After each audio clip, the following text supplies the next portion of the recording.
Bonjour à tous, l'œuvre que vous pouvez observer derrière moi vous est sûrement familière et pour cause, elle a été réalisée par Frank Slama, un street artiste français de 51 ans. Son concept est simple, envahir le paysage urbain de pixel art à l'effigie du célèbre jeu vidéo Space Invader.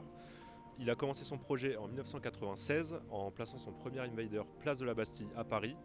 Et en 2019, on comptabilisait 3712 Invaders dans 77 villes du monde. A noter qu'il est également possible d'observer certaines de ses œuvres dans des lieux plus insolites, puisque Frank Slama a poussé son concept jusqu'à envoyer des œuvres dans la stratosphère ou dans les fonds marins.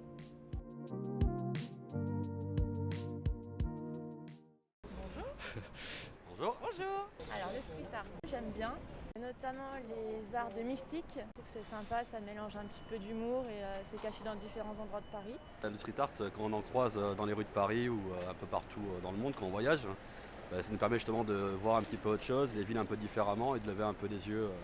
On analyse la ville un peu différemment, quoi. J'ai déjà vu des petits modèles comme ça cachés dans plusieurs endroits de Paris.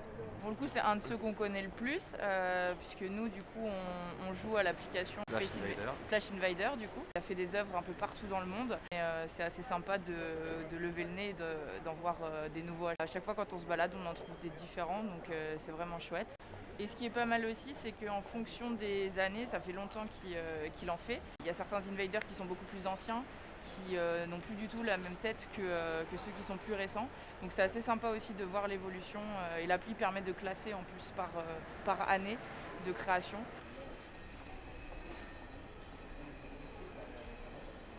Frank Slama, alias Invader, il n'a pas seulement représenté des personnages du jeu vidéo Space Invaders, il a aussi fait des figures de la culture populaire comme le Bugs Bunny que vous pouvez voir derrière moi, rue de la Verrerie dans le 4e arrondissement. Et un habitant du quartier nous a confié que ça faisait au moins 5 ans qu'il était là.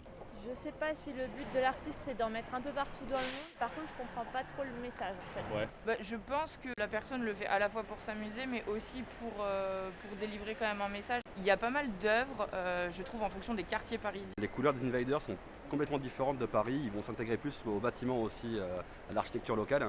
Et donc ils seront beaucoup plus clairs qu'à Paris, qui seront beaucoup plus foncés par rapport à la couleur aussi des pierres. Donc suivant les villes, je trouve qu'il y a une différence de teinte différente.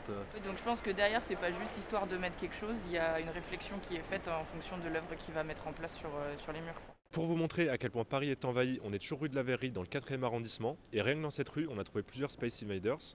En tout cas, on espère que ça vous a plu et que vous en savez plus sur Frank Slama, sur qui il est, quel est son réseau. Ici Paris, à vous Cognac J.